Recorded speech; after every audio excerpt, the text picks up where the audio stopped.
जय हिंद दोस्तों।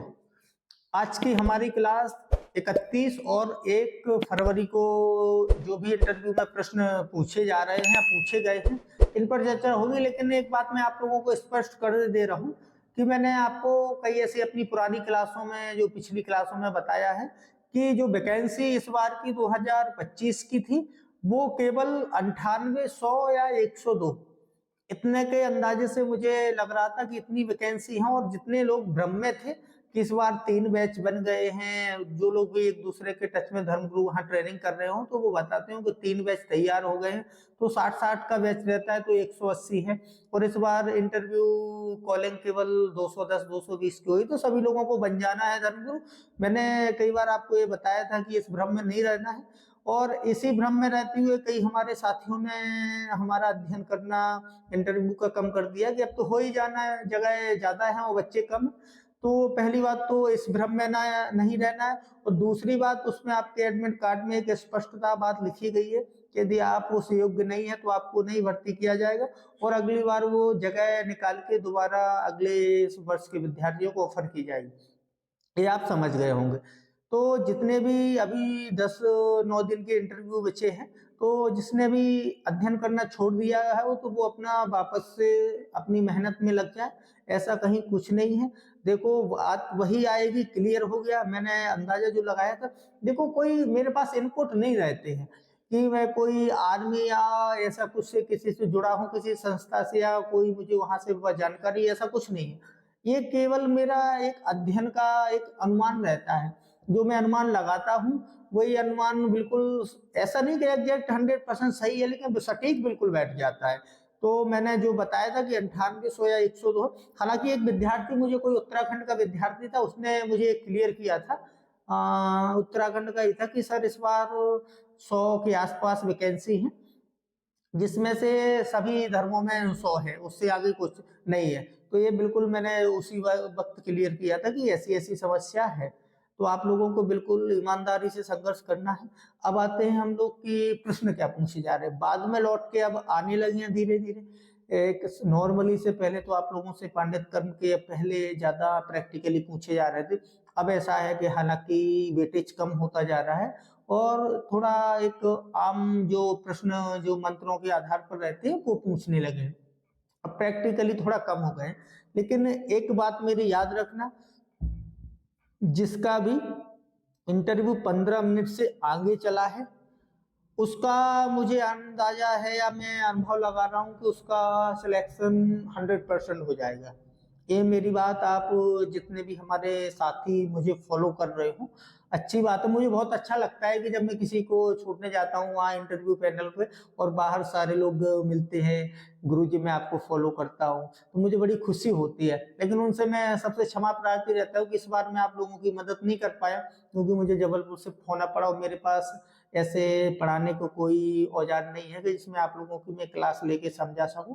तो मैंने सबसे यही रहता है मेरे चेहरे पर भाव। लेकिन सभी लोग, मुझे बहुत अच्छा लगता है जब आप लोग बोलते हैं कि मैं आप लोगों को आपको फॉलो करके और अपना अध्ययन किया हूँ। तो अगली बार, इस बार जैसे भी जो रहा, मैं आपकी मदद नहीं कर पाया, अगली बार आपकी बिल्कुल पूर्णतः मदद की जाएगी। आपको किसी भी क्षेत्र में, किसी भी संशय में नहीं छोड़ा जाएगा कि इस टॉपिक में ये आपको नहीं बनेगा।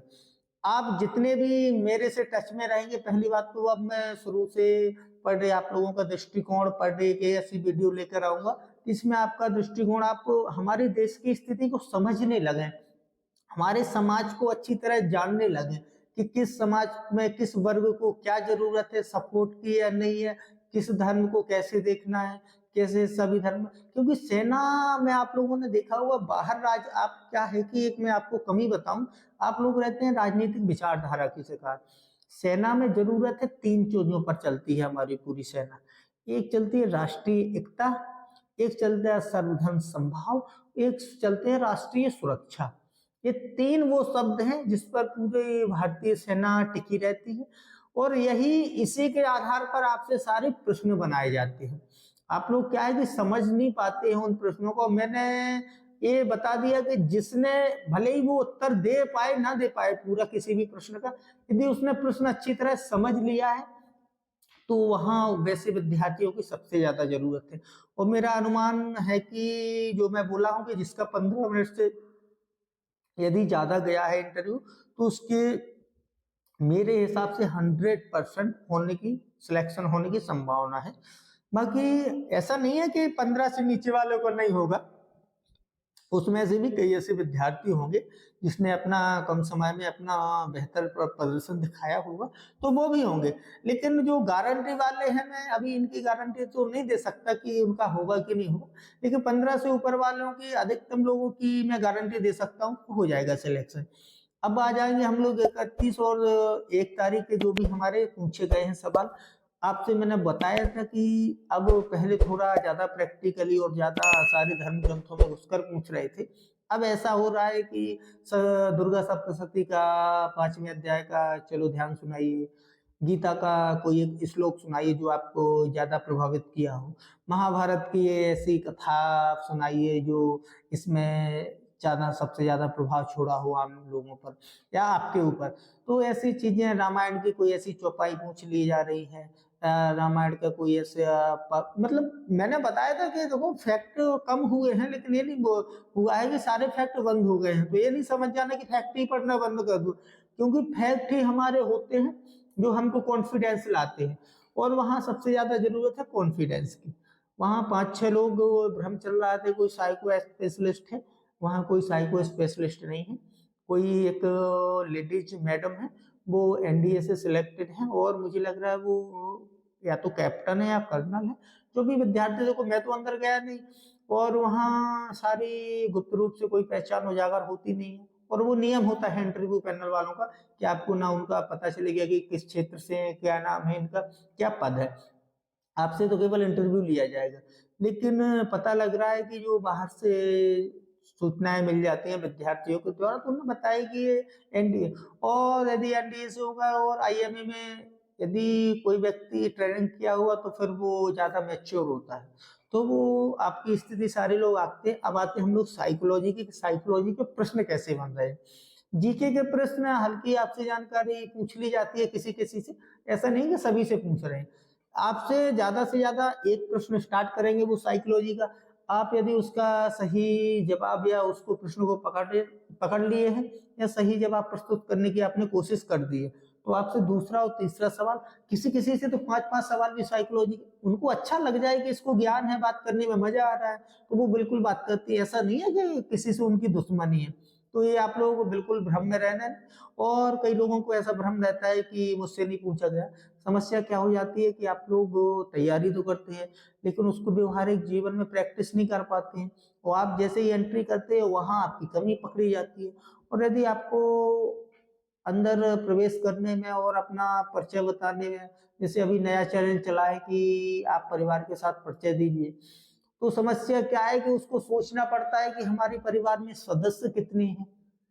अरे यार, आप 27 साल मिनिमम एज रखी गई है, और 27 साल में एक अच्छा व्यक्ति परिपक्व हो जाता है 27 के बाद, और फिर भी आप धार्मिक ग्रंथों से धार्मिक शिक्षा ग्रहण किए हो। और यदि आपको आपके परिवार के बारे में, वो आपके माता पिता के जो भी हमारा कार्य है उनके बारे में सोचना पड़े, तब तो आप निष्क्रिय माने जाते हैं। तो ये सारी चीजें छोटी छोटी वहां गलती नहीं करना है, और बाद में फिर बाहर आके बोलते हो कि मेरे से पूछे नहीं गए। तो आपकी परफॉर्मेंस, जब आपका स्वयं से जीवन से जो जुड़ी चीजें हैं उनका आप नहीं बता पा रहे हैं बिल्कुल कॉन्फिडेंस के साथ, उसमें सोच रहे हैं, झिझक रहे हैं, और जैसे ही जिस चीज में आप थोड़ा सा झिझके ना, वहां समझ में आ जाता है कि बच्चा झूठ बोल रहा है। और वहां मैंने बताया था कि वहां ईमानदारी और निष्ठा, समर्पण, ये सारी सबसे ज्यादा जरूरत होती है। तो ये सारी चीजें नहीं करना। जितने आगे वाले हमारे साथी हैं वो बिल्कुल याद रखें, इस भ्रम में रहना नहीं है कि वैकेंसी जाता है और सबका हो जाना है। यदि आप वहाँ अच्छा परफॉर्मेंस कर पाते हैं तो आपका जरूर होगा, मेरी शुभकामनाएं आपके साथ हैं। यदि आप इस भ्रम में हो कि अध्ययन नहीं करेंगे कि बहुत है, इस बार हो जाना है, तो फिर अगली वर्ष हम लोग फिर से मिलेंगे, और सीधी बात है कि अपने आप को आप धोखा देंगे। तो ये सारी चीजें नहीं करना है। और साइकोलॉजी में अगली बार तो अब आप किसी को इंटरव्यू की जरूरत ही नहीं पड़ेगी कि साइकोलॉजी होती क्या है, क्योंकि मुझे इतना टाइम मिल जाना है। अभी मैं 10 फरवरी से नहीं कर पाऊँ तो 20 फरवरी से जरूर क्लास स्टार्ट करूंगा। तो जो भी हमारा साथी क्लास बस फॉलो करता रहे पर डे। अब मैं इतनी लंबी क्लास ना रखा करूंगा, केवल 10 से 15 मिनट की क्लास रखा करूंगा। वो हर वो मुद्दे आप लोगों के सामने मैं एक्सप्लेन कर दूंगा, पूरे भारत का, चाहे वो भूगोल वाला हो, इतिहास वाला हो, मतलब एक मैं स्टोरी बता दूंगा जिसमें आप जोड़ पाएंगे पुरानी चीजों को अभी वर्तमान, जो पहले धार्मिक चीजें क्या आती हैं वर्तमान में उनका क्या प्रासंगिकता बची है। तो सारी चीजें, चाहे इकोनॉमी हो, चाहे आपके एनवायरनमेंट हो, चाहे मतलब साइकोलॉजी हो, कुछ भी, वो सारी करंट लिया करूंगा मेरे हिसाब से मैं 7 दिन में। 7 दिन का करंट हम लोग 20 से 30 मिनट की वीडियो हुआ करेंगे, तो 7 दिन में हम लोग पूरा करंट अपना कवर कर लिया करेंगे। लेकिन हाँ, एक बात याद रखना, मैं जितना पढ़ा दूं आपको बिल्कुल पर डे यदि फॉलो करते रहेंगे, मतलब ठीक है, जिसको नहीं मिला है तो 2 दिन में, क्योंकि वीडियो में छोटो ही रखूंगा, तो उससे आपका दृष्टिकोण, आप हर चीज को देखने लग जाएंगे। जैसे एक सकारात्मकता में मैंने एक लाइन आपको बताई थी कि अपनी सभी चीजों को सही परिप्रेक्ष्य में आंकना, अपने सामर्थ्य के हिसाब से जीवन जीना। तो आप सामर्थ्य और परिस्थितियों के हिसाब से आपको तैयार होना है, देश की हर चीज को, उसकी खूबसूरती देखना है और कमी नहीं देखना है। आप लोग क्या है कि किसी चीज की कमी देखने में लग जाते हैं, उसमें यदि आपको लगता है कि इसमें कोई कमी है तो उसका निदान ढूंढने में लगे। एक साइकोलॉजी का नियम ही होता है कि आप पहले तो उसको कानूनी दृष्टि से देखेंगे, फिर आप धार्मिक दृष्टि या नैतिक मूल्य की दृष्टि से देखेंगे, फिर आप सामाजिक की दृष्टि से देखेंगे। अब समाज में क्या सही है क्या गलत है, गलत को आप सुधारने का प्रयास करेंगे, और फिर सही गलत में या गलत गलत में सबसे ज्यादा गलत कौन सा है, फिर आप उसको डिनाई करेंगे, और जो कम गलत है उसका आप साथ देंगे। तो यही साइकोलॉजी का नियम होता है, मैंने नियम बता दिया है, वो इसी के आधार पर सारा कुछ रहता है। इससे मैं अब कल एक ज्यादा, अभी यूक्रेन और इसमें पूछे जा रहे हैं पर, तो इसकी वीडियो मैं नहीं बना पाया था, मुझे टाइम नहीं मिला था, लेकिन मैं कल कोशिश करूंगा कि इसकी वीडियो आप लोगों तक पहुंचा दूं कि कैसे एंगल से सवाल पूछ लेते हो। कितनी बार अभी 4-5 स्थितियों में इसका सवाल मतलब प्रश्न बन चुके हैं इससे इंटरव्यू में, तो मैं वो हर स्थितियां एंगल आप लोगों को क्लियर कर दूंगा कि कैसे एंगल, और समस्या पॉइंट वही है उत्तर देने के। अभी वर्तमान में आप धर्मगुरु क्यों बनना चाहते हैं, ठीक है, हम आपको धर्मगुरु क्यों बनाएं, यदि हम आपको धर्मगुरु नहीं बनाते हैं तो आप क्या करेंगे, आपको धर्मगुरु बनने की प्रेरणा कहां से मिली। अब ऐसा है कि अब वो डायरेक्टली प्रश्नों पर आने लगे हैं, पहले इन्हीं प्रश्नों पर इनडायरेक्टली आ रहे थे, लेकिन पहले जो इनडायरेक्टली वाले प्रश्न थे वो हमारे साथी समझ नहीं पा रहे थे। अब ऐसा है कि अब अभी जो 31 और 1 तारीख को जो क्लियर हुआ है, अब वो डायरेक्टली आने लगे, लेकिन एक उनको एक बिल्कुल संतोष पूर्वक जवाब चाहिए आपसे इन चीजों का, क्योंकि जहां तक 30, 31, 29, 32 ऐसे विद्यार्थी पहुंचते हैं, और आप यदि अपना विचार ही स्पष्ट ना कर पाए, और दूसरी बात कि आपके पास ऐसी कौन सी खूबी है जिसमें आप सकारात्मक बदलाव ला सकते हैं सेना में आकर, उनको ये सब मैंने बताया था कि इंटरव्यू में आपको ये फील करवा के आना है कि सेना की नौकरी की मुझे जरूरत नहीं है, सेना को मेरी जरूरत है। यदि आप मुझे धर्मगुरु ना बनाए या नहीं सिलेक्ट करते तो आपका उसमें घाटा है, ये उनको महसूस करवा के आना है। और ये महसूस आप जब करवा पाएंगे जब आपके पास ज्ञान होगा और कॉन्फिडेंस होगा। तो यही है, केवल जिसके दिमाग में रहता है कि नौकरी और सुख सुविधाएं देखकर यदि इंटरव्यू पैनल में एंट्री करता है तो उसके ज्यादा भाव पकड़े जाते हैं, और जिसको ये नहीं लगता है कि अरे मैं तो अपना वर्तमान में कमा ही रहा हूँ। एक बात और मुझे थोड़ा डिस्टर्ब कर रही थी, मैं एक बात बोलूं, ब्राह्मणों की लगभग कमाई कितनी होती होगी आपके हिसाब से एक महीने में? एक ये नहीं है कि कोई लंबी लंबी भागवतें करता है वो 50,000 1 लाख रुपए चलता है, तो उसकी एक बात अलग होगी। एक आम सामान्य ब्राह्मणों की कमाई कितनी हुई होगी, लगभग मुझे लगता है 2.5 से 3 लाख होती होगी। तो आपको 2.5 से 3 लाख रुपए के चक्कर में पूरे साल मेहनत करना, भाग दौड़ करना, इससे अच्छा है कि 2.5 से 3 लाख आप वो 4-5 महीने की ट्रेनिंग में रुपए हासिल कर लें, और धर्मगुरु पद, जिसमें 3 पीढ़ियां आपकी सुधार में आ जाएंगी। तो जो भी आगे हमारे साथी या जो भी बच्चे जो स्टूडेंट हैं तैयारी करें, तो इस बात को जरूर ध्यान में रख लिया करें कि आपको 4-5 महीने में वो 2.5-3 लाख रुपए चाहिए कि पूरा साल आपको मेहनत भाग दौड़ करके वो 2.5-3 लाख चाहिए। तो ऐसा नहीं है कि आप बिल्कुल अपना कर्म छोड़ दें, लेकिन कम से कम आपको इतना करना है कि एक वर्ष फुल ईमानदारी से तैयारी करना है कि केवल हमारा खर्चा निकलता रहे। बस ऐसा नहीं है कि केवल पैसे की लालच में पूरे से वर्ष दौड़े, लास्ट में 4 दिन पहले आए। अभी कई लोगों को, जैसे मैं जाता हूँ वहाँ इंटरव्यू गेट पर, किसी को, अब मेरे जिसके भी छात्र का होता है, वहाँ मिलते हैं तो उनको लगता है कि पछतावा वाला।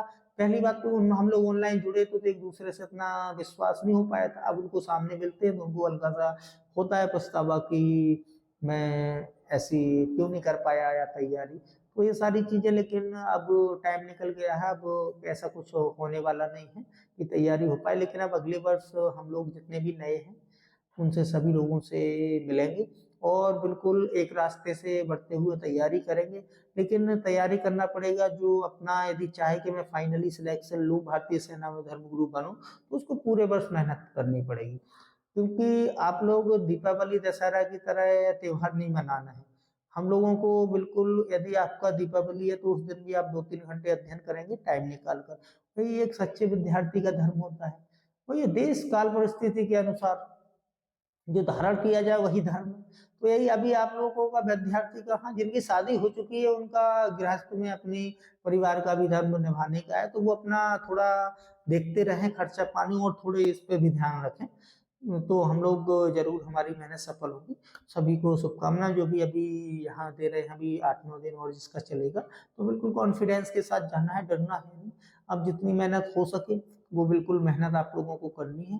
और मैंने पहले भी बोल दिया था कि यदि जिसको मेरे से संपर्क करने की जरूरत पड़ती है तो मैं डिस्क्रिप्शन में मेरा नंबर डला रहता है, वो शाम को 6 बजे के बाद कॉल करके अपने जितने भी कंफ्यूजन है वो क्लियर कर सकता है।